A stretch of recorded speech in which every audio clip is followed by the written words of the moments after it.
Good evening, everyone. My name is Jay Rosenzweig, and I will be your moderator for this important session, examining the concept of proportionality in war in the context of the current conflict in the Middle East. By way of introduction, I am the founder and CEO of Rosenzweig and Company and board chair of Erwin Kotler's Raoul Wallenberg Center for Human Rights. The Raoul Wallenberg Center is a nonpartisan organization that advocates for human rights across the globe. I have a background in law. I manage a company that operates internationally, and I'm a passionate advocate for advancing human potential globally. The brutal attacks carried out by the Hamas terrorists on October 7, 2023, and Israel's subsequent military actions in response have brought the issue of proportionality in modern warfare to the forefront of international debate. Proportionality is an aspect of what is known as just war theory.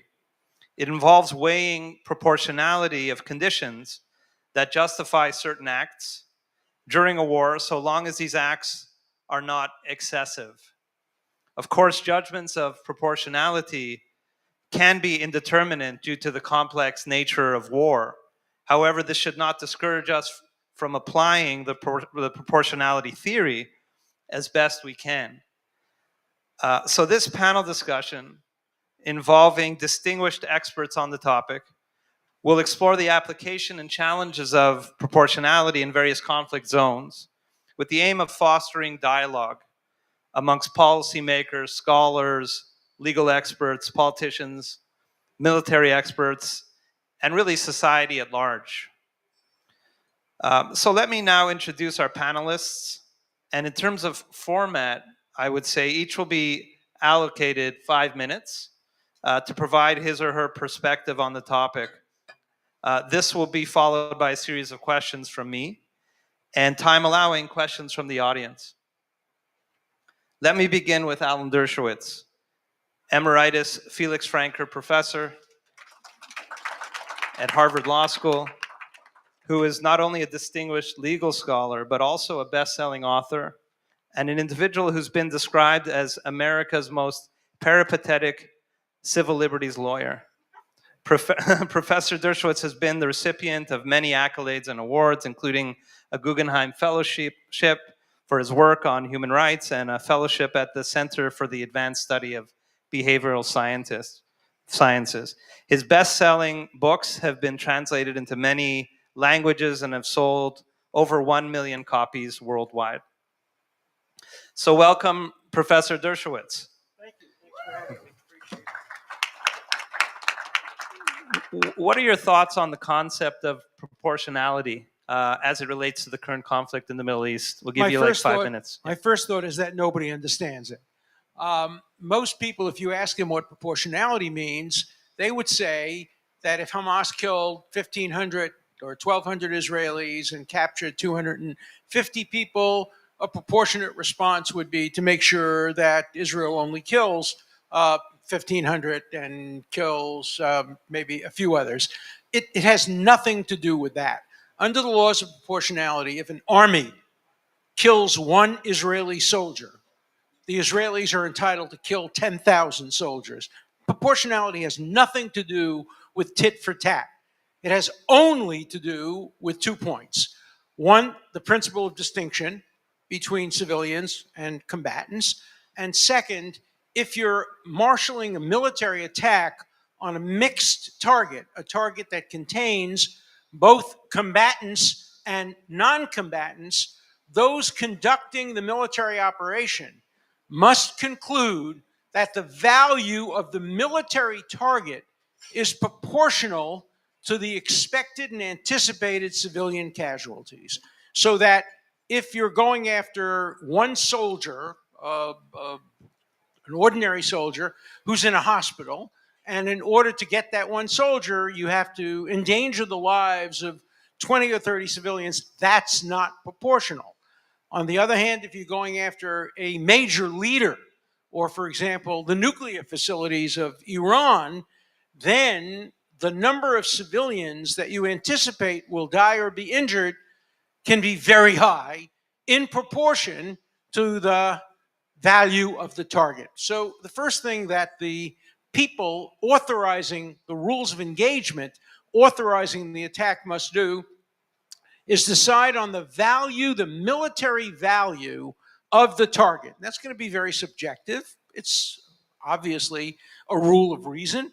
And then you have to anticipate what the likely civilian casualties are.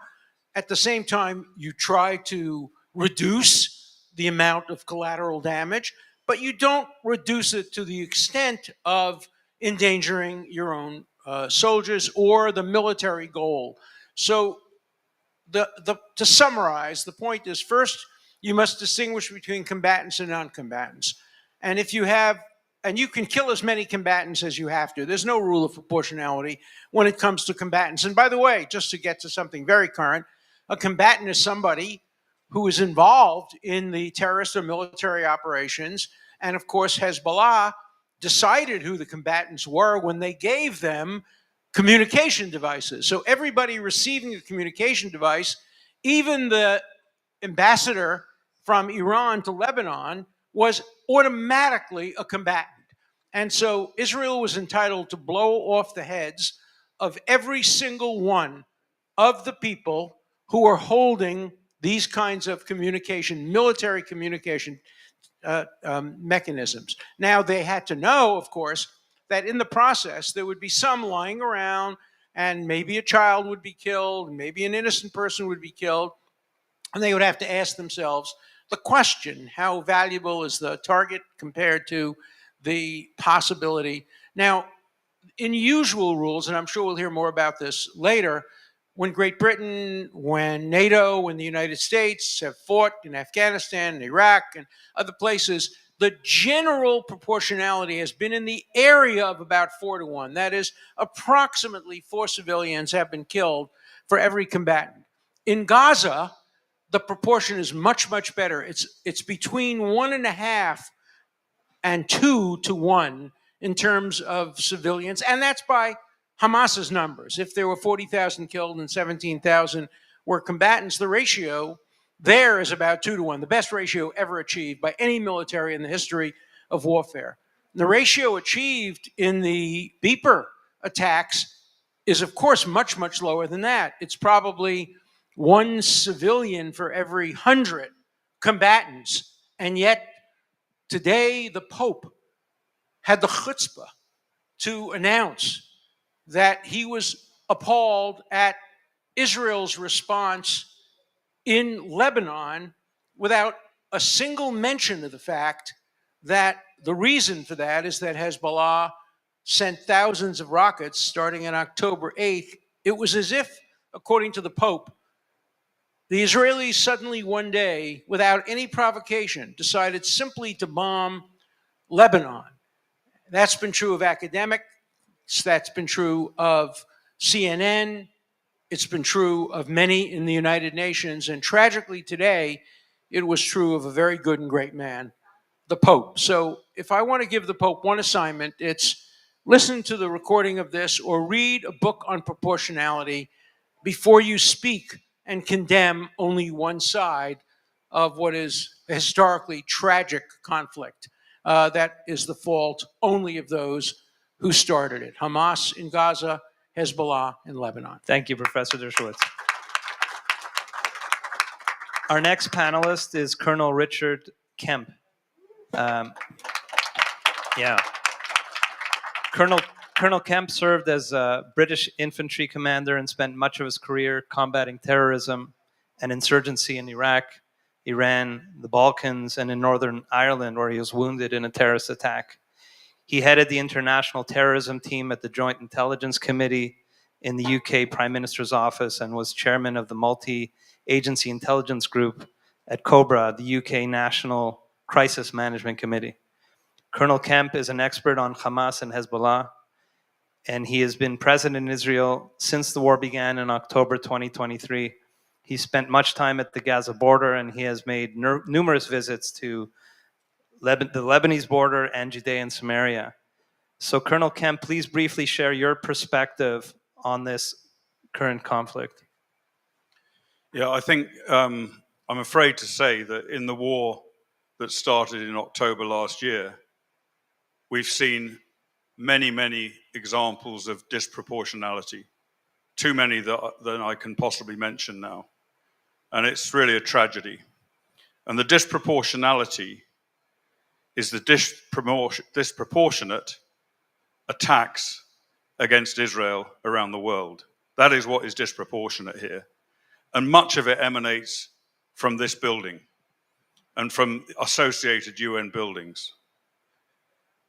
If you look at, and it's not new, this has been going on for many years. In the last decade alone, the United Nations General Assembly, which has been meeting here today and this week, has made resolutions condemning Israel for war crimes and other similar crimes 155 times in that period. All other countries combined, all other conflicts combined, have been condemned only 88 times. That is almost the definition of disproportionality. And of course, the UN Secretary General, who presides over this place, is probably as guilty or more guilty than most other people. We just heard yesterday, I think it was, some comments made by the UN Secretary General effectively accusing Israel of collective punishment in the war in Gaza. Far from it. But he said it, and the UN Secretary General saying something like that means a hell of a lot and feeds the propaganda machine that's directed against Israel. The fact that civilians die in war is a great tragedy, but it happens in every war. And it does not mean that the country that's imposing those casualties is carrying out collective punishment. He went on to imply in his speech that we were about to see the same kind of problem in Lebanon. And basically, he's been making accusations about Lebanon that suggest that this is Israel's fault. What has the UN Secretary General been doing since 2006, when UN Security Council Resolution 1701 put in place a system to prevent Hezbollah from being anywhere near southern Israel? You know, that UN Security Council resolution has 12,000 peacekeepers in Lebanon backing it up. And what has it achieved? Nothing. Nothing. And therefore he, the UN Secretary General himself, is culpable. If you look at, go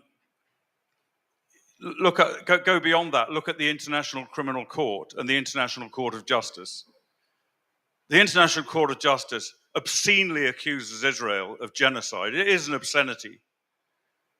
Yet the reality is that it's Hamas, which is a genocidal organization. They don't have the power to commit genocide. They've stated that's their intention. They've done their best to do it. That is the genocidal organization. The International Criminal Court has distorted its own mandate, its own founding charter, the Rome Statute. It's distorted it in so many different ways to get the Prime Minister of Israel and the Secretary of State for Defense in Israel into the dock in The Hague, accused of war crimes. It doesn't matter what Israel does, and there's no proof of this, and there's not going to be any proof of it, because it is not true. And it doesn't matter what Israel does. Whatever it does, it's committing war crimes. I want to give you two very brief examples of that. The first one, you will have heard of the World Central Kitchen attack in April of this year, in which tragically a number of aid workers were killed by an Israeli drone strike, purely by accident, by bad procedures, but not intentionally.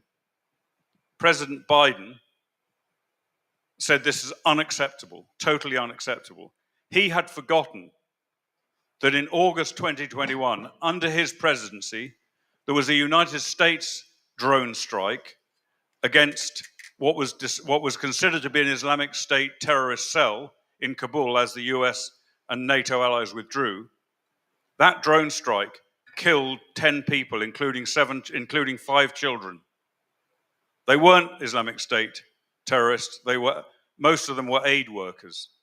And the situation came about in a very similar way to the World Central Kitchen by misidentification by the US of a vehicle.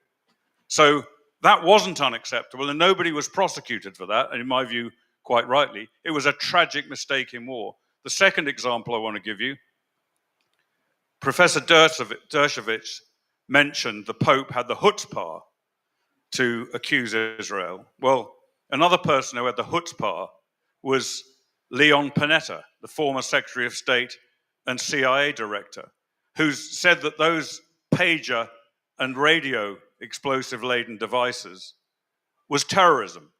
Leon Panetta, very prominent figure in the United States. He'd forgotten that when he was the director of the CIA and the Secretary of State for Defense after that under President Obama, he presided over a massive drone strike campaign in Pakistan, which killed many terrorists, quite rightly, but also, unfortunately, killed many civilians.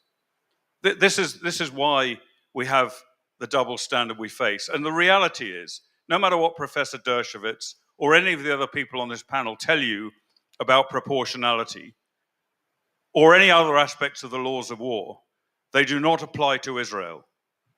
There are separate rules for Israel. Everything Israel does, it's wrong to do it. Everything other countries do, they can be excused, they can be understood on the basis of the reality of war. So that's the situation we face today. Thank you. Thank you, Colonel Kemp. Yes, yes. Our next panelist is Colonel John Spencer, Chair of Urban War Studies at the Modern War Institute at West Point. Spencer is also coordinator and co-director of the Urban Warfare Project and host of the Urban Warfare Project podcast. In addition, he is also founding member of the International Working Group on Subterranean Warfare. He served over 25 years in the U.S. Army as an infantry soldier, holding ranks from private to sergeant first class and second lieutenant major to major. His assignments as an active duty Army officer included 2 combat deployments to Iraq. Colonel Spencer's research focuses on military operations in dense urban areas, megacities, urban and subterranean warfare. Colonel Spencer, given your expertise in the areas of urban and subterranean warfare, please briefly share your perspective on proportionality. So in order to understand that question, I think we have to do the legal definition that Professor Dershowitz and other people will discuss. You have to also put it into context of the actual military mission. What is the context of the war, the battle, whatever, and then add a historical perspective. And I think I'll talk to you about the historical perspective. Because there is no number that determines whether Israel has been proportionate, discriminate, tried to prevent civilian casualties like they have. That's not the way the law of war works. It isn't the effects. It is what did you know? What is the assessment you made? What did you do to prevent harm? Then the operation. Then you assess whether somebody's being legal. I like to provide people the historical context because of that's kind of been used as a justification. I can tell you historically as a student of urban combat that nobody's ever asked a military in the history of war, but what's your civilian to combatant ratio? It's never been asked. It wasn't asked in 1945 when the US military re-entered the Philippines and went to Manila to retrieve our prisoners of war, 3,000 prisoners of war and men, women, and children that have been left behind called internees. General MacArthur that organized a battle, hit the beach, said, go to Manila, retrieve our people. Very similar to small portions of Gaza, there was a very radical defender of urban terrain. There were 17,000 Japanese defenders in that city, holding those hostages and the civilian population that they didn't care about. We attacked with 37,000 American military and some Philippines and fought a very tough battle. And one of the reasons is because General MacArthur didn't want the city destroyed. So he said, no air power, no bombs. We don't want to destroy the city. 100,000 civilians were killed in that battle. And most of the city burned to the ground. And nobody asked, what's your civilian to combatant ratio? And the part where I do in this business of historical data is that even in today, there's 3 types of lies. There's lies, damn lies, the statistics. So I can give you a bunch of numbers. I can, like Professor Dershowitz, give you Hamas's numbers, compare that against what Israel says. Since if we're going to take the word of a terrorist, we should take the word of a democratic nation with values as well. That it doesn't add up. But everybody kept trying to compare this to the most destructive, more destructive than Dresden. They're just lies, damn lies of statistics because they're aggregating or disaggregating data. In more modern, somebody will say, well, John Spencer, that's before the Forced Geneva Conventions. We don't do that anymore. Do what? Protect civilians? Because of that 100,000 civilians, the Japanese killed most of those. They were slaughtering civilians. They didn't care about civilian life. They actually starved the civilians so there would be a humanitarian crisis when the Americans got there. Sounds real familiar, right? There's been 2 battles since then because there is difference in war when the enemy is given time to prepare the city for defending. And I think one of my colleagues will talk about kind of the military context of the tunnels, the weaponization of the law of war, the use of the hospitals, the schools, and using human shields. But there's only been 2 major battles that I can find where I can give you a comparison because, militaries that follow the law of war like Israel does, or the United States, or the UK and other Western militaries are really far and few between. We don't want to talk about the Syrian war where 300,000, 18 to 23 people dying a day for 10 years. We don't want to talk about that. We don't want to talk about Russia and Chechnya where they killed 10% of the population just over a couple of major cities. We won't talk about that. Or Russia and Ukraine, carpet bombing Mariupol, and unknown number of civilian deaths. So I only give you American examples or British coalition examples. So the Second Battle of Fallujah is the biggest battle of the entire Iraq war. Because everybody likes to say, well, that's not what we did during Iraq and Afghanistan. It's the second biggest, it is the biggest battle of the entire Iraq war. And why? There's only 3,000 enemy because they were given 6 months to defend it, and most of the city was destroyed to take it back from 3,000.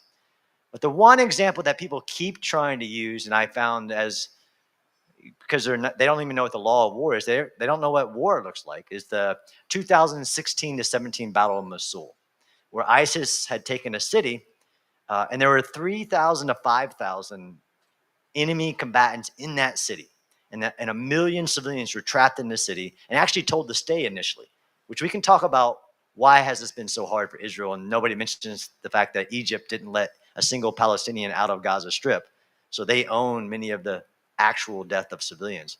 But in this battle, in the Battle of Mosul, the biggest battle since World War II.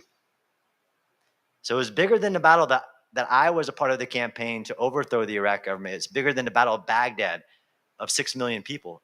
And why was the biggest battle? Because the enemy had 2 years to get ready for a battle. So they prepared the defense of the battle. It took 9 months, 100,000 Iraqi security forces to get just 3,000 ISIS defenders out of that city. 10,000 civilians were killed. But we actually don't know how many civilians were killed. It was a year later before.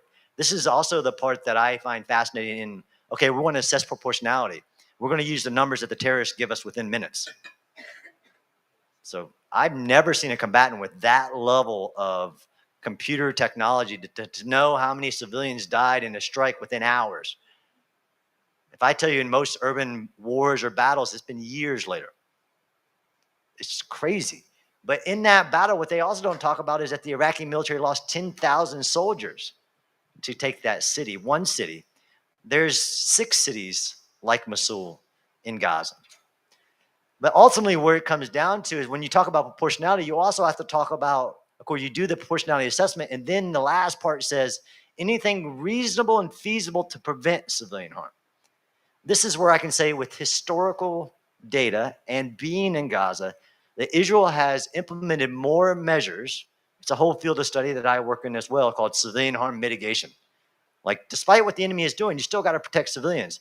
And Israel has done more of that, has implemented more measures to protect civilians in the history of war. It has evacuated cities. It has done daily pauses. It has not taken strikes when it could have, legally. It has done encirclements and not fired a single round and asked the civilians to come through them and use facial recognition. They've done more than any military in the history of war has ever done, and somehow they say you're not proportionate. It's pretty wild, but the facts don't lead to that conclusion. Even if we took the enemy's numbers, which are impossible, there are not 41,000 Palestinians that have been killed in Gaza. That's a fact. I can say that with strong conviction that there has not been 41,000 Palestinians that have died in Gaza. There have been 41,000 deaths or reported deaths or double names or missing personnel or people that died of natural causes, according to Hamas. Thank you, Colonel. Our next, yes.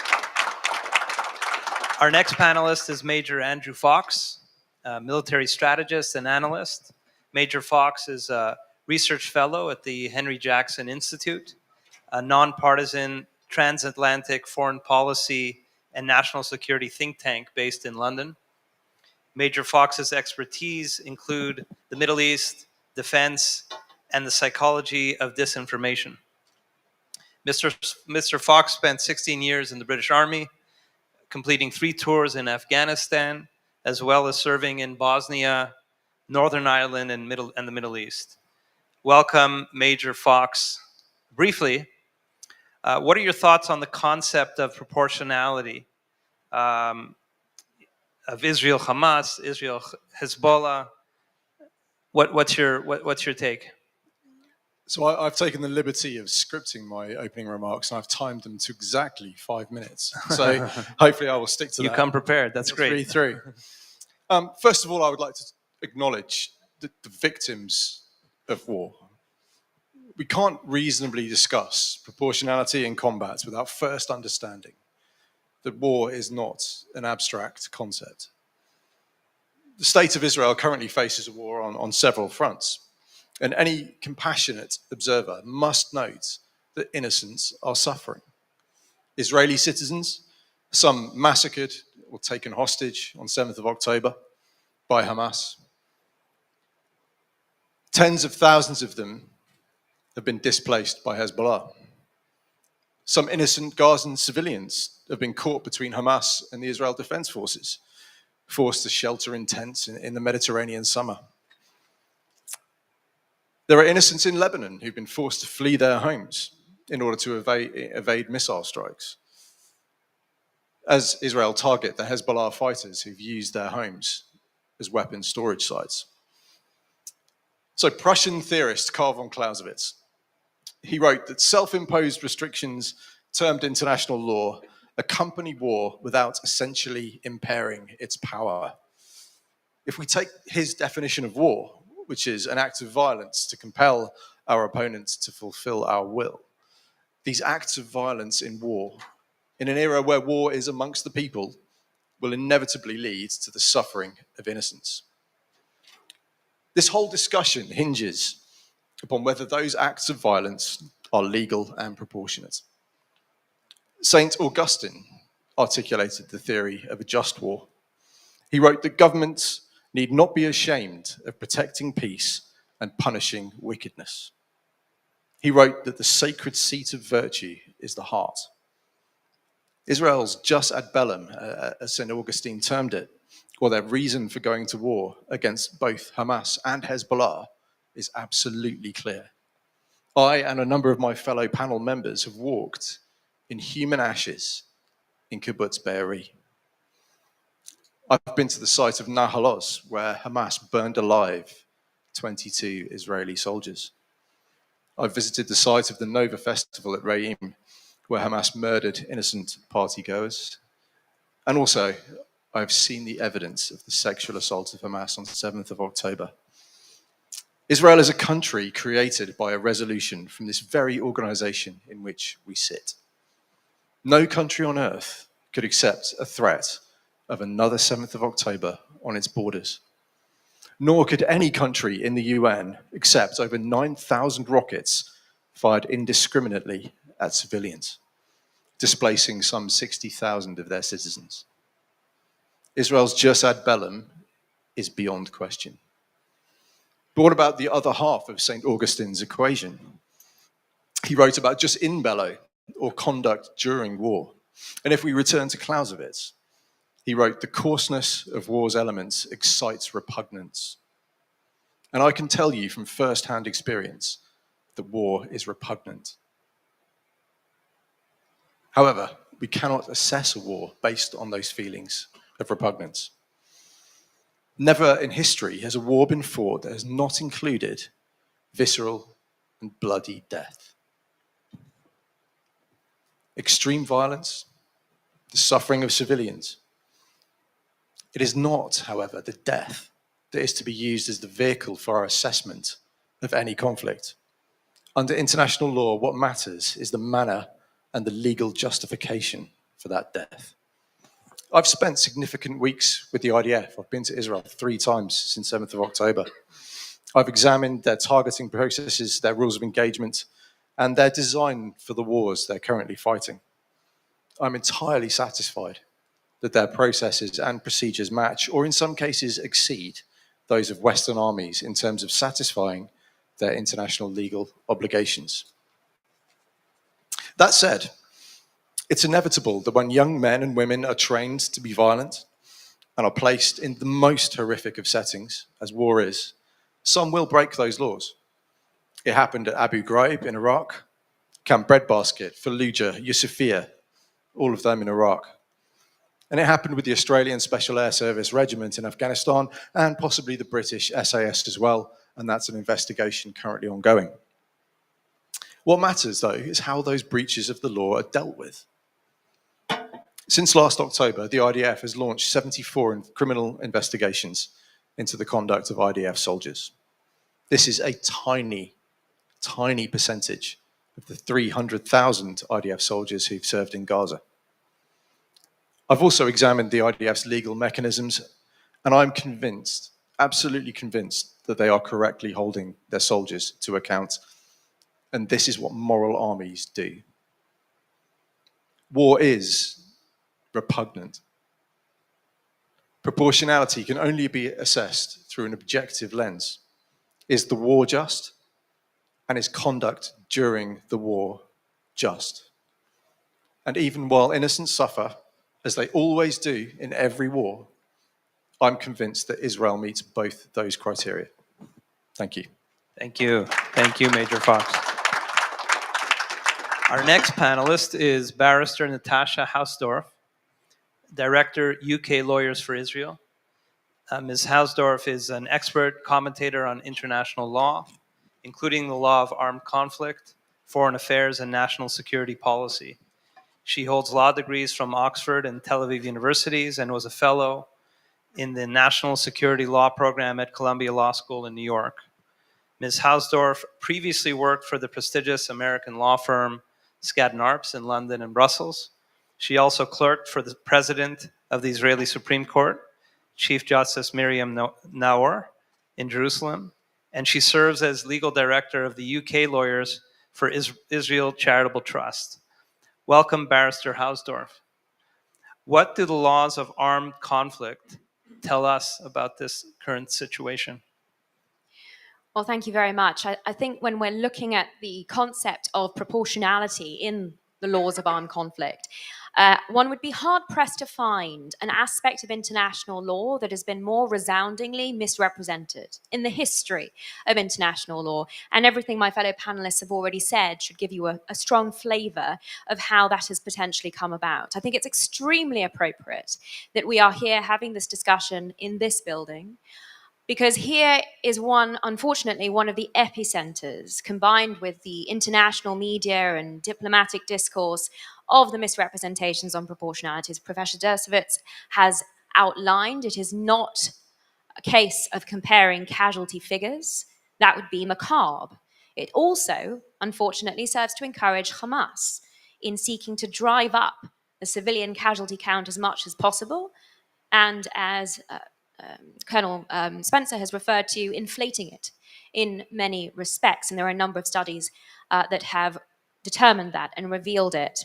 But there is something, I think, much deeper at work here in terms of the misrepresentations of the laws of armed conflict. And I recall very early, already in October, John Kirby, the National Security Council spokesman, himself a military man, indicating that according to his perspective, the only number of acceptable civilian casualties in this conflict, in Israel's war in Gaza against Hamas, was 0. Now that is preposterous. There is no armed conflict in which any law-abiding military can ensure 0 civilian casualties. And when one takes into account the challenges that Israel has been facing on the ground in Gaza, faced with a terror infrastructure that has been embedded in civilian homes and in every mosque, school, and hospital over 16 years of Hamas control of the Gaza Strip, it is something that I, together with Colonel Richard Kemp and Major Andrew Fox, had the opportunity to view for ourselves on the ground in Gaza only a couple of weeks ago, both in Rafah and along the Philadelphia corridor, where we viewed the tunnels between the border of Egypt and Gaza that had supplied Hamas and that had enabled it to build that infrastructure. So that is the context in which Israel is fighting this war. And of course, it's the context in which the rules of international law are being so badly misrepresented. I consider that to be a problem not just for Israel, but for every law-abiding state, because it is shifting the goalposts into the unachievable. John Kirby's 0 civilian casualties. The reality is that the measures that Israel takes to prevent the casualty count for civilians, to prevent civilian deaths in armed conflict, are unparalleled in the history of warfare.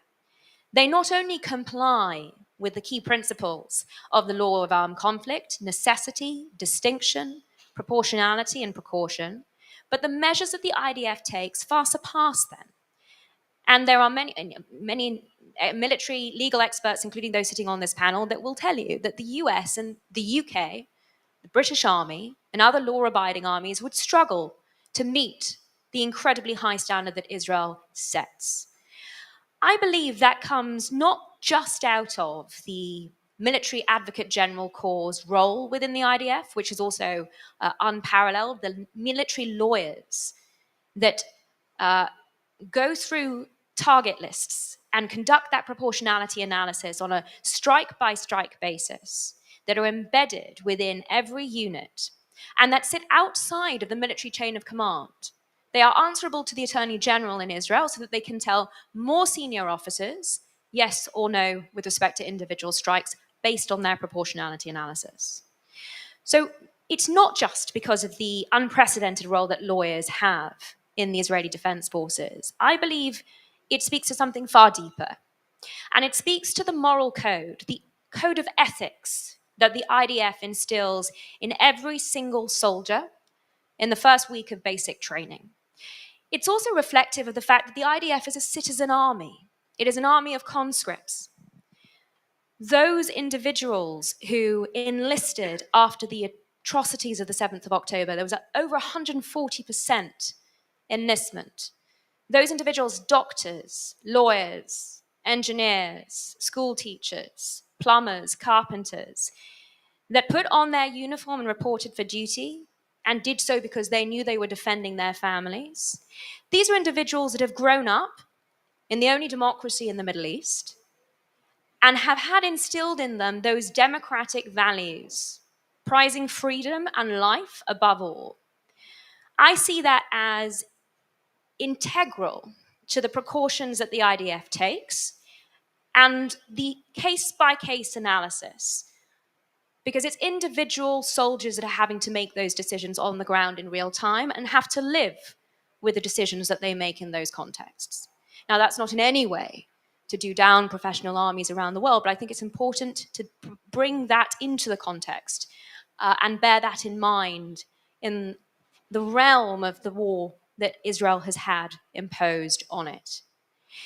It's vitally important to understand that proportionality in armed conflict is not an effects-based analysis.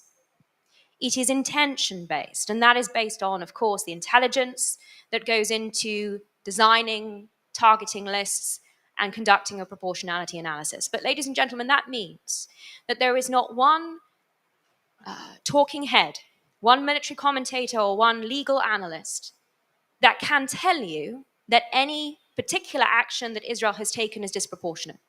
They simply do not have the information to base that decision on.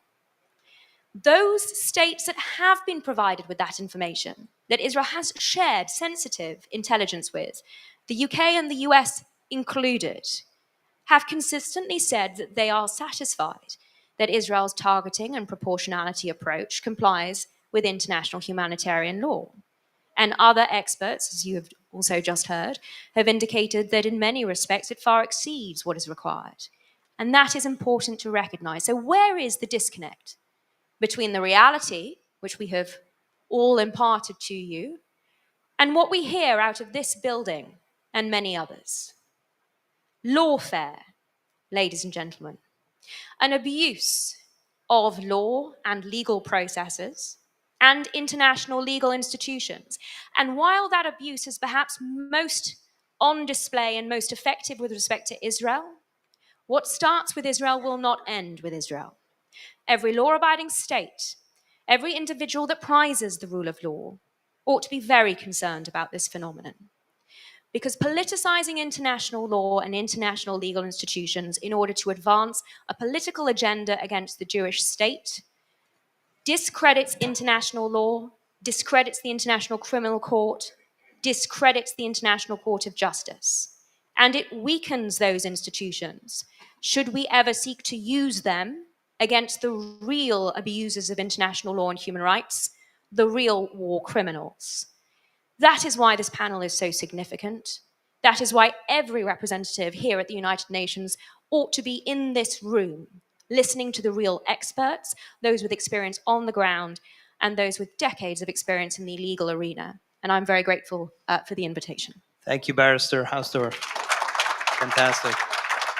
I would now like to ask panel members some specific questions, and the other panelists are welcome to jump in. I'll begin with Professor Dershowitz. We've been talking about this institution and the World Court, etc. And I know that you've been critical of the World Court, taking up South Africa's attempt to label Israel's actions as a genocide. But this brings up a broader issue to me, and that is who, if anyone, should act as an impartial arbiter in conflicts like these, and can we realistically expect any external body to regulate these things? And if not, is self-regulation the only option that we have? And one other thing I'd layer on top of this is that Israel, of course, has been defending its adherence to proportionality, but is not necessarily doing that well in the court of public opinion. So I wonder what your take is on this dynamic. Well, great question. And let me give you one piece of evidence about the politicization of the International Criminal Court. Mm-hmm. The law is the law, and the facts are the facts. But in Great Britain, the position of the government changed based on an election. The left came to power, the right was eliminated from power, and suddenly the law changed. And suddenly Great Britain said, oh, whoops, we were wrong when we said there's no justification for going after Prime Minister and the Minister of Defense. We were wrong. We've now had an election, and the election tells us that we now think there were war crimes. Could there be any better evidence than a great law-abiding country like Great Britain changing its position on the law based on a politics? Tragically, there is no alternative. Look, I worked with my friend Luis Ocampo. We're very close friends. We taught together at Harvard. He was the first prosecutor at the International Criminal Court, and we really had some hope. I actually asked the United States to join the court, and the United States was actually, Israel was actually thinking of joining the court, but when the United States refused to, Israel didn't. And I worked with Ocampo on the Rome Statute. And the Rome Statute, of course, has the most important aspect that any international court can have, complementarity. And that is, it's a secondary court. It's a court that says, look, we will trust the judiciary and the legal system of every country, like Israel, like the United States, to do their own evaluation. We will only step in as a secondary court if they are unable or incapable or unwilling to Right. exercise a jurisdiction. And of course, there's the Israel exception. No country is better able. You know, there's a joke they tell in Israel. When Israel ordered a new F-25 and they went to the United States and they said, we need 3 cockpits. And they, 3? Yeah. One for the pilot, one for the navigator, and one for the lawyer. And, you know, Israel, I actually sat in on an event in Israel where they were targeting a terrorist that was called off because there were children in the area. So there is no country in the world which satisfies complementarity better than Israel, and yet, and I spoke to the heads of the International Criminal Court. I've argued cases there, and some of the people on the court were very upset with the head of the court, who just yesterday met at the UN with some of the most evil people and didn't meet with Israeli people. They are determined. They're doing it in the interest of public relations. They're doing it for 2 reasons. One, core anti-Semitism, anti-Israel. But the other one was, hey, we're going after these African countries. Let's go after some white, you know, Western democracy as well. Well, why not Israel? We're not going to get any pushback on that. So I think the International Criminal Court has failed, tragically, because it's a real court. The International Court of Justice is not a real court. It's not international. Israel doesn't traditionally serve on it. It's not a court because its justices are picked by the countries and in some instances must represent the country, and it wouldn't know justice if it fell over it. Yeah. So International Court of Justice was a failure from the beginning. The International Criminal Court could have been a success, and it was largely a success under Ocampo. But under the current chief prosecutor, it's an abysmal failure, and I think really marks the end of any international legitimacy to judging other countries. Can I make one other point? Sure. I just want to correct everybody who talked about the invasion by Hamas of Israel on the 7th of October. No, it was an invasion by citizens of Gaza, led by Hamas. But many of the people who participated in the murders and the rapes were ordinary Gazans. And I think Israel made a tactical mistake. Instead of declaring war on Hamas, it should have declared war on Gaza. Now, people would say, oh, that would recognize that, but Gaza was given over to originally the Palestinian Authority, and then a coup was taken over. But Israel is at war, not with all the people of Gaza any more than the United States was at war with all the people of Germany. But they weren't at war. The United States didn't declare war on the Nazi Party. It declared war on Germany, and Israel should have declared war and should threaten to declare war on Lebanon, because we know too many Lebanese civilians are allowing their homes to be used as combatants to facilitate. So, you know, international law has proved to be worse than the absence of any law when it comes to Israel and the conflict in the Middle East, tragically. Right. Thank you. Thank you. My next question is for Colonel Kemp.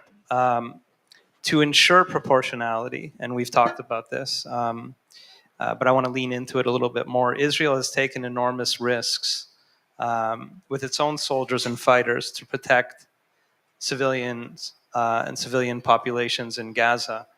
Was this required of Israel, given the battleground that that Hamas set, given the setting, given the methods chosen by Hamas?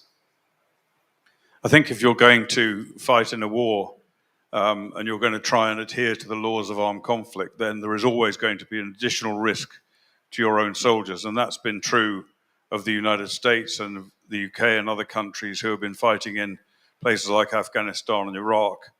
And you know, their soldiers, in order to protect the civilian population or to not harm the civilian population, numerous American and British soldiers have died. And in the same way in Gaza, very large, or not very large number, but a certain number of Israeli soldiers will have died out of the need to adhere to the laws of armed conflict. I think one quite important point is that when Israel plans to carry out a strike, an airstrike or a strike on the ground, whether it's using infantry, artillery, or tanks or any other of its weapons, it normally, not in every single case, but normally will issue warnings to the target areas. And that's done through a number of different means, including in this war, by millions of text messages, voice messages, phone calls made directly in Arabic to individual people living in Gaza, sometimes by leaflet drops. And as an example, I'm not sure it's happened inside Gaza, but certainly we've seen recently similar warnings given in Lebanon by the Israelis hacking into Lebanese radio and television to transmit warnings to people. These sort of measures are taken routinely by the Israelis, which is, we've heard it here several times before. These kind of measures, they're not routine measures taken by other armies. This goes well above and beyond. But one thing it does is it alerts the enemy that you're coming. And that in itself is dangerous. It's dangerous if it's a ground offensive, in particular, to the troops concerned.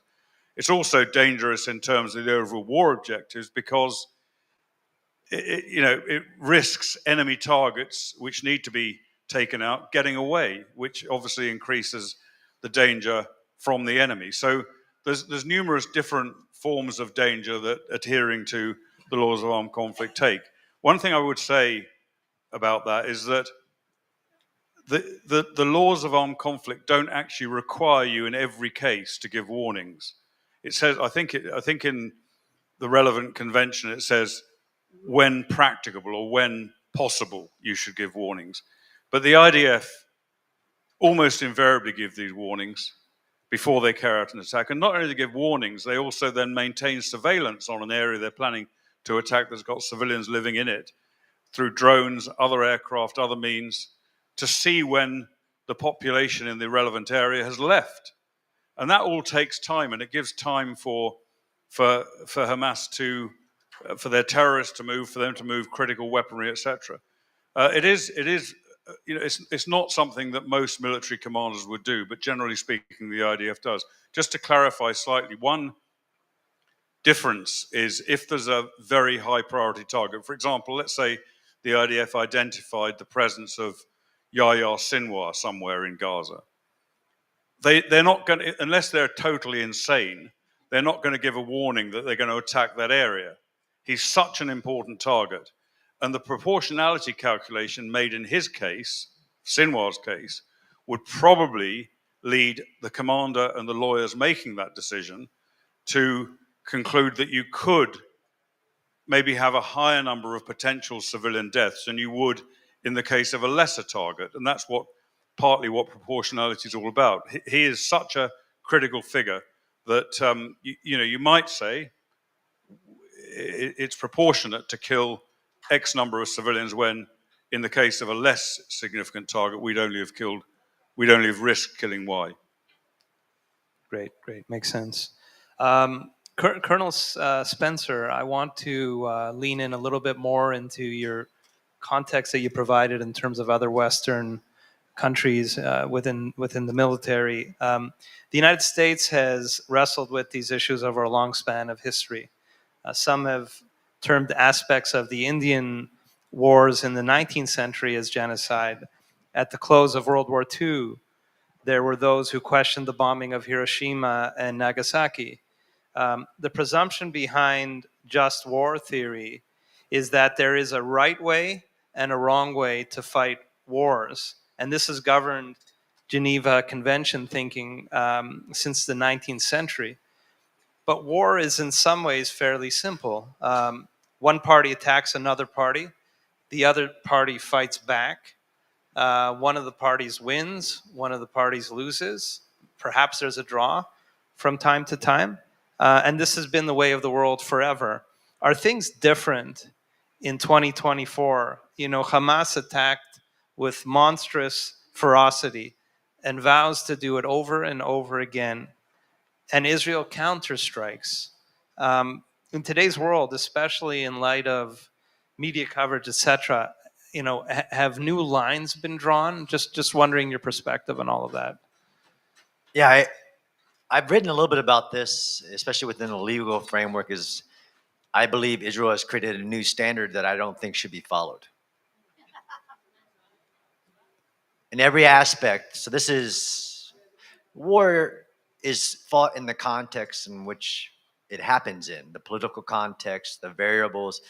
One of my first writings was stop comparing Gaza to anything, any other war. There's been no other situation where a defender has prepared the ground for 15 years for war. I used to say before visiting that Hamas, put tunnels under all the hospitals, the schools, the UNRWA facilities. And after being there, I learned I was wrong. No, they built the tunnel and then put the school on top of it. They put the mosque on top of it. They prepared an area for defense for 15 years. I can't find that unless I go into ancient warfare. They've dug 400 miles of tunnels. They're the only combatants I can find that use human sacrifice as their strategy.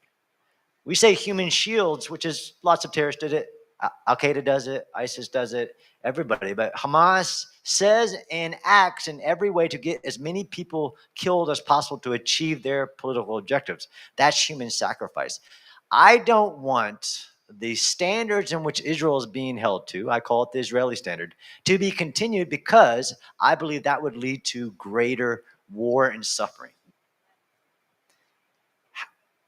There is a different way that Israel could have done this. And there's a different way that the U.S. military or any other Western military would have done this. They would have responded to this invasion of their nation on their border with thousands of rockets emanating out of enemy territory towards its civilians, hundreds of civilians, babies, elderly, women, taken into tunnels.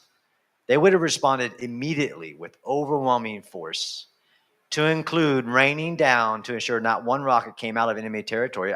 That's not conjecture, that's fact. I can give you all the numbers of how many forces would we attack when an urban defender has 15-1 advantage over you. We wouldn't match. Israel attacked with 4 divisions against 40,000, just Hamas. And as Professor Dershowitz says, inside of Gaza, there are lots of other people who turned themselves into combatants by attacking the IDF, crossing into Israel, doing vile things. Palestinian Islamic Jihad, Lion's Den, regular civilians. I don't want this standard being viewed in any way, even the evacuation of cities before attack. This is the hard part in just war theory that you have to acknowledge, is that through the pursuit of putting limits on the brutality of war, which is a good thing, but through the pursuit of what we think is possible. This is all, again, irrelevant to history. Everybody had lots of advice of Israel how to bring their hostages home. Just negotiate. Well, this is not a rational actor. Hamas held a single hostage for 5 years and wouldn't give them up unless you exchange for 1,000 vile criminals. That was irrational. Use special forces. Use strategic bombing. It was all a fallacy. Never, ever tried. It's crazy that we believe, and I am problematic, even in evacuating cities, invasion of Iraq, Afghanistan, Panama. You win in war by using overwhelming speed, surprise, and force to make your enemy lose the will to fight. So the world owns some of the legitimate suffering that has happened at the hands of Hamas in Gaza because they said, well, don't do it that way. Do it a different. Don't go into Rafah, where the hostages are, where the tunnels are. Don't go here. Don't go there. Yeah, it's okay that Egypt won't let anybody out and get them all the way out of safety. I don't want that standard continued in the future because it will lead to greater human suffering. Very interesting. Could way I just expand please jump briefly in. on something that John said there? He quite rightly described what Hamas's tactic, and indeed to an extent its strategy, is as human sacrifice rather than human shield. And the effect the reason they're doing it, they're not just doing it because they don't care about their civilian population. They don't really care about them one way or the other. But what they do care about is as many deaths in Gaza as they can achieve, civilian deaths. Why? Because that brings international pressure, condemnation, isolation, vilification onto Israel. And what does that achieve? The theory is that stops Israel from attacking them. The only way they're going to survive is if Israel stops attacking them. Hamas tend to do one of 3 things when Israel attacks. One is to die. The second is to run away. And the third is to surrender. And only if Israel stops fighting like that can they possibly survive. And so that's the whole basis of their strategy, their tactics they're using. And it's places like this, in the UN Human Rights Council, in other places, that perpetuate that. When they decide that Israel's guilty of war crimes, when the ICC chief prosecutor tries to have arrest warrants issued for the prime minister and the defense minister of Israel, they are basically playing into Hamas's hands. They're showing Hamas, your tactics work, keep doing it. These people in this place, in the UN Human Rights Council, in the ICC, in the ICJ, they really do have blood on their hands. Thank you. Major Fox, one of the many concerns as it relates to civilian casualties in Gaza and Lebanon is that while you wipe out today's terrorists, you might be radicalizing the next generation. You've served in places like Bosnia and Afghanistan, and I'm sure you've witnessed firsthand how individuals can be radicalized in these kinds of environments. Realistically, can Israel expect to completely eliminate Hamas and Hezbollah? I don't think Israel is trying to eliminate Hamas and Hezbollah. Okay, when you go to war, it starts with a political objective. And again, to go back to Clausewitz, as I mentioned in my opening speech, war is the extension of politics with the mixture of other means. You can't go to war without a political decision to do so. And when you do so, you need a political aim. That when your soldiers are on the ground pulling their triggers, there should be a direct line between what they're doing and the goals of the politicians who sent them to war in the first place.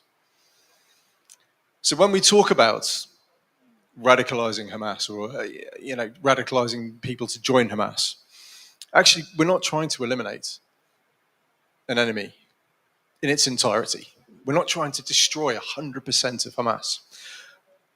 In my conversations with strategic planners at the IDF in the Kiryat in Tel Aviv, the word they use is dismantle. And that's really important. Okay? You cannot wipe out 100% of Hamas. But what you can do is you can take apart their strategic capability to hurt Israel and their administrative capability in Gaza. I'll deal with the first one here, because to dismantle their strategic capability, what are their strategic capabilities? First of all, it's the rockets. It's the manufacture of rockets to attack Israel. It's the firing of rockets at Israel using the tunnels and using people's houses and people's homes to give them that protection that they think international humanitarian law gives them, because places like the UN are happy to suspend international law in order to condemn Israel. So we deal with the rockets. The next strategic weapon is the tunnels.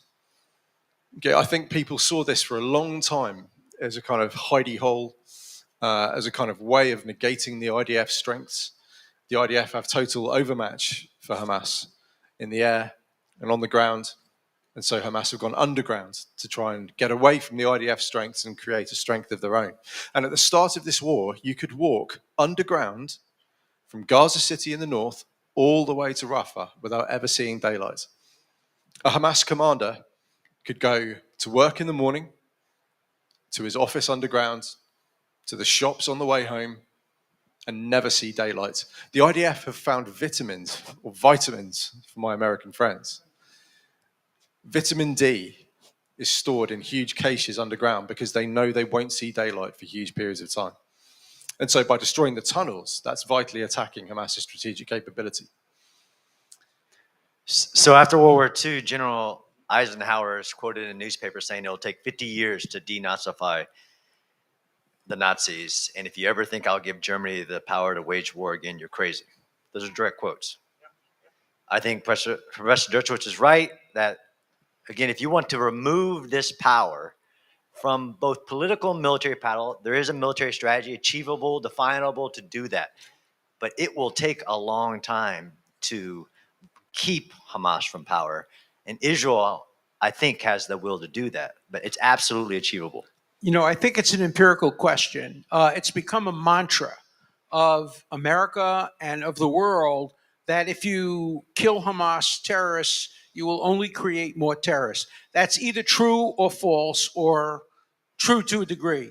I believe empirically it's false. Germany and Japan are perfect examples of where we beat the hell out of them. We killed them. Hiroshima, Nagasaki, who became our best allies shortly after? The Japanese people, the German people. Look what's happening in Gaza. Polls are showing that the Gazan people are turning against Hamas, and polls are beginning to show that in Lebanon they're turning against Hezbollah. So I think there needs to be research done, empirical research done, to put the lie to this mantra that if you kill terrorists, it only creates more terrorists. If you kill enough terrorists, you will make it impossible for more terrorists to come forward, particularly those who value life, who really value life. So I would like to see, as a research project, I don't know who can conduct it, to see whether or not there is historical and empirical basis for what I believe is a totally false claim that's made by virtually every world leader today, including every leader in the United States. There is a major difference with the context that we're facing vis-a-vis the Palestinian Authority and Hamas, and to do with radicalization, and that is essentially the complicity of the international community in the two real causes of this radicalization: indoctrination to terror and incentivization to terror through the pay-for-slay policy. 3/4 of the terrorists who crossed the border on the 7th of October were educated in UNRWA-run schools, according to the curriculum designed by the Palestinian Autonomy, the Palestinian Authority, the so-called moderates in the West Bank, where they teach children from kindergarten up that the highest calling in life is to pursue martyrdom and kill as many Jews as possible. And under the pay-for-slay policy, again, under the Palestinian Authority, the so-called moderates, they pay the salaries of terrorists no matter what banner they coalesce under. Ali Kadi, one of the chiefs of the Nukhba force, who planned for some 2 years the 7th of October attacks, who was released in the Gilad Shalit deal, was paid a monthly stipend, which by all accounts enabled him to plan those attacks. These are stipends that are essentially funded by the international community, the international taxpayer, and they support the children who have grown up through the indoctrination process under UN-run schools. Those terrorists that crossed the border on the 7th of October had also, many of them, because of their age, had never seen a Jew, because the Jews had been ethnically cleansed from Gaza in 2005. So it's absolutely right that this canard of radicalizing additional individuals has no place here, but it is a useful smokescreen for the true reason that Israel is facing a genocidal force, proxies of Iran. Now, that hasn't come up yet this evening, but it's absolutely right that it's not just Hamas that crossed the border on the 7th of October, and it is not just Hezbollah that is posing a further existential threat to Israel, but these are all Iranian proxies. And in the broader context of the war by Iran on Israel, everything that we have seen in terms of the misrepresentations of the facts and the law are playing into the terrorists' hands. Thank you. I think we should have done a 3-hour session. I've got so many other questions, but I wanted to go to the audience to see if we can get a couple of questions from the audience, and then I may wrap it up with another open-ended question to conclude. Yes, go ahead. First of all, thank you so much. My question is, we're not surprised by the insane criticism against Israel by the echo chamber of Islamism in this building, but what excuse do we have for Britain and America? Are they cozying up to the Islamists on their own soil? Is this part and parcel of the new Sharia-compliant trajectory? I'm trying to understand what's happened to the normal countries who have jumped on this gravy train of trying to persecute Israel. Well, I won't try and answer for the US, but certainly from the UK, I think it's perfectly apparent that this all comes down to politics and the fact that the current Labour government was outflanked by a number of independent candidates running on a single issue, which was Gaza. That is why, inevitably, We've seen the refunding of UNRWA, despite its complicity in the 7th of October. That is why we saw the complete U-turn that Professor Dershowitz referenced with respect to the ICC. This is a court that does not have jurisdiction over Israel. Not only are there problems with the Rome Statute, and I'm afraid the way that it was drafted to seek to criminalize inter alia the presence of Jews in Judea and Samaria. I think that's a key reason neither the US nor Israel joined it. But critically, this is a court that can only have jurisdiction through those that sign up to the Rome Statute. And the reason I believe that the UK was desirous of making a submission, raising its concerns, is because every law-abiding state should be very concerned if an international court that is governed by a statute starts to act out with its proper jurisdiction. It's no longer an international court. It's a political body that starts to pose a serious danger. And then the last example we've seen of politics playing a significant role here is this unlawful decision to embargo 30 arms licenses to prevent the UK providing those arms, UK suppliers, to Israel. This was ostensibly made on the basis of concerns that the UK government had with respect to detention and with respect to aid, both as matters of public record, the statistics that COGAT puts out, and also the fact that the International Committee of the Red Cross does not have a basis for access to those detained who are not lawful combatants. Well, those matters aside, the key issue here is that the UK hasn't raised any concern about Israel's targeting or proportionality analysis, about the use of the very arms that it has proposed to embargo. So given the unlawfulness of that decision, given the inexplicable U-turn that we've seen, I think the only answer, at least as far as the UK is concerned, is that there is a significant contingent of the population that has been utterly misled by the media coverage, in particular over the last 12 months. And they have weaponized concern over the Palestinians. I think if anyone was truly concerned over ordinary Palestinians in Gaza, the first thing that they should be calling for is for Egypt to comply with its international law obligation and provide safe passage to every Palestinian civilian fleeing civil disorder in the Gaza Strip. That is its obligation under the African Union Convention on Refugees, which it acceded to in 1980. I haven't heard that from a single individual, apart from Colonel Kemp, who's sitting right next to me. I call out this faux concern that we've heard from the British government, because if they're not willing to call on Egypt to facilitate a humanitarian zone the other side of the border with Rafah, where Palestinians can be provided for with humanitarian aid that's not diverted to Hamas, where there can be a humanitarian zone that Hamas does not fire out of, as they are doing with al-Marasi, onto Israeli civilians, then the only explanation I can possibly provide is that this is politically motivated hatred to the only Jewish state. But it's politically motivated pressure from the electorate. We're going to need a really brief answer because I'm going to get one more question It's for the politically audience. motivated from the electorate, and there's a reason for that. 3 of us on this panel have pulled our triggers in anger in a war zone. We understand what war looks like. We understand the effects of war. We understand how horrifying it is when an airstrike comes in and you can feel it in the core of your bones when they vibrate from the impact of a large bomb landing. Almost nobody behind you in the city that I can see, I'm looking at apartment blocks in New York right now. Almost nobody in those apartment blocks has seen war firsthand. That means that you see the impact of war and you are horrified by it. Of course you are. You'd be unhuman if you didn't.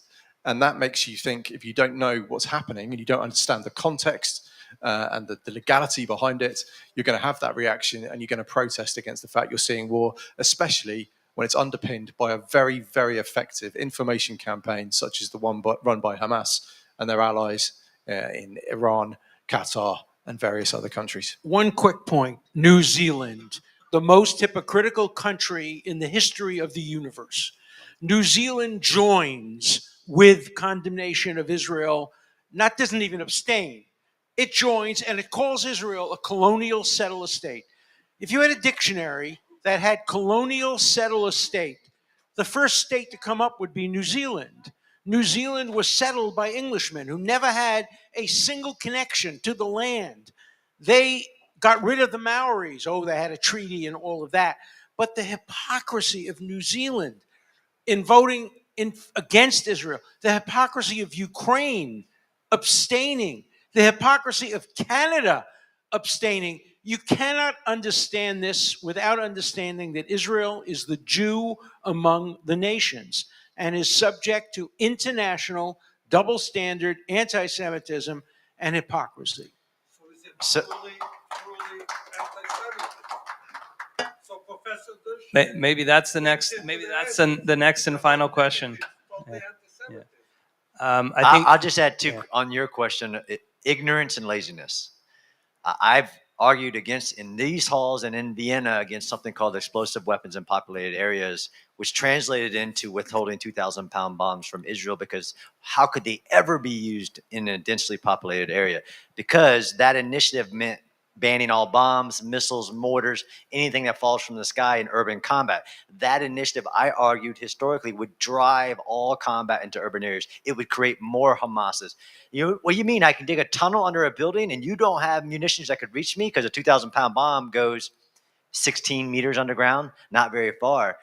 That's ignorance to where that initiative came from and got translated into political talk. And the other one is laziness. Like I've told some governments, do your homework, go there and see it yourself. In closing, any final brief comment from you, Colonel? Yeah, I'll try and be brief. I know this is not the briefest of panels, but I just want to say two things, really. One is this is an extremely important event because this sort of discussion, this sort of conversation does not happen in the United Nations. And I think I'd like to congratulate Yulia and the others involved in making sure this event happens. Thank you, Yulia. And also thank you to all of you for coming and being part of what I think is an important event. The second thing I want to say, or the final thing I want to say, is that I'm very, we've heard a lot of gloomy talk about the UN, about the war, about the way that the international community regards Israel and treats Israel. But I would just say a couple of things. One is that the recent polling I've seen suggests that 80%, around 80, maybe 70, 80% of Americans support Israel. The loud and noisy minority are the ones who oppose Israel. And the same applies pretty much, I think, in the UK. And I think Israel's got a very, very bright future. I'm very optimistic about the outcome of this war once Hamas have been dealt with and annihilated in Gaza, and Hezbollah have been dealt with in Lebanon. I believe Israel is going to emerge from this war much stronger than it went into it. And there's three reasons I say that. One is because generations of Israelis have been fighting on the front line for their families, their friends, their country for a year. And that it's a terrible thing to have to do. No one would wish that on them, but it does bring strength to a country. And I think Israel will have an even deeper strength than it went into it. Secondly, Israel knows that it's got to be more self-sufficient. It's learned over the last year who it can trust, who it can't trust, who it can rely on, who it can't, and needs to be much more self-sufficient in arms manufacture and munitions, and is working on that now. And the third thing I believe is that the Jewish diaspora, I'm speaking here as a goy, but the Jewish diaspora, and by the way, a very talented Shabbat goy if anyone needs my services. But the Jewish diaspora, I think, in certainly a large element of it in the US and the UK and other countries, has finally woken up to the reality of the way that Israel is viewed, particularly by international organizations. And I think there's going to be a greater tendency in the future for the diaspora to stand up and support Israel now that it realizes how much it needs them. And the final thing, and this is about the third final thing. The final thing is, I think all of us here in this room, whether we're Jews, not Jews, Israelis, not Israelis, we can be intensely proud of the extraordinary fight that the Israeli Defense Forces put up. I've seen them in action. I've seen them fighting. They're very, very brave young men and old men and women, and they've done phenomenal work beyond, I think, what any other army could possibly have achieved. Thank you. I have to disagree with just one point. I never disagree with Colonel Kemp. Israel cannot rely on Jews in America and diaspora. Jews in America care more about their own convenience, their own success, and their own acceptance than they do about Israel. I want to underline, Israel has to go to this alone. And the one rule for Israel, never, ever compromise your security because of what anyone else tells you to do. The UN, the International Court, the Pope, academia. Israel must be its own judge, make its own judgments about security, and never count on anybody but Israel and Israel's defense industry and Israel's ability to fight for its own Thank you, survival. Professor Dershowitz. And thank you to all the esteemed panelists. You're all tremendous advocates, including on the issue of proportionality. And we need to amplify your messages, and we have to amplify all of you in the information war that we're fighting at the same time. So I wanted to also thank you all for coming. Hopefully it was elucidating for all of you, and wishing you all a great night.